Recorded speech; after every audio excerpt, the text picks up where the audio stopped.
Anyways, it could be that we've forgotten what the message is and focused on the messenger and how the messenger made that message. However, coming an intervention or an invasion, is that something that you would welcome? See, Trump did not threaten an invasion. Don't let's kid ourselves. There are multiple evidence of Nigeria going around cap in hand. We've become essentially, in the hands of our rulers, a beggar nation. The same country that went to stabilize Sierra Leone, stabilized Liberia, is the same one that cannot fight a ragtag army of Fulani extremists and Islamist jihadists, simply because persons within his government and his military have compromised his territorial integrity and discounted the safety of his citizens. That is why it has taken a Trump to be breathing the riot act and be telling us that if we won't do it, he will come do it. Let's focus on the fact that we have these problems. Let's leave the fact that we don't like the language of Donald Trump. Let's forget all these attempts at beating up nationalistic fervors. It makes no difference to the dying man in the Benue Trough and in the plateau who comes to save him. You have reported cases such as Yelawata, where you have a military forward operating base less than a kilometer from Yelawata. Instead of engaging with those who killed over 200 Nigerians, they were busy shooting in the air. And then you want that person to bicker about whether it's Americans who came to save him.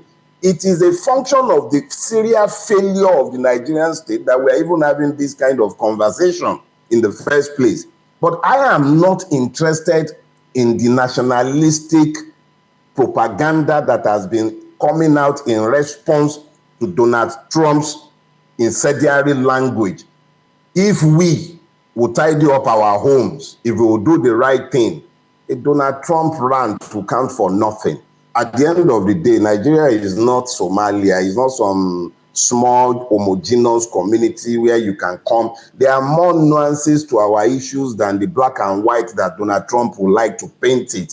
But the reality is that the irresponsibility of the Nigerian government is what has led to a situation.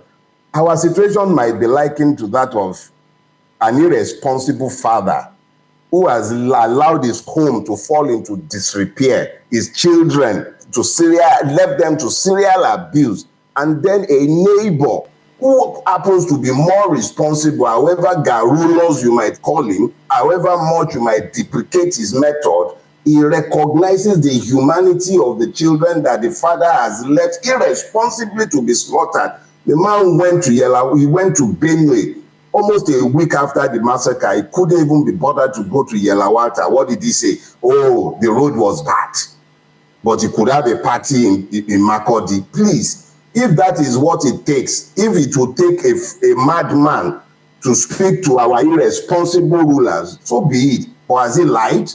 And he hasn't threatened the invasion. He said, go and do it or I will do it. Why can't they focus on doing it instead of focusing on I will do it if you don't do it?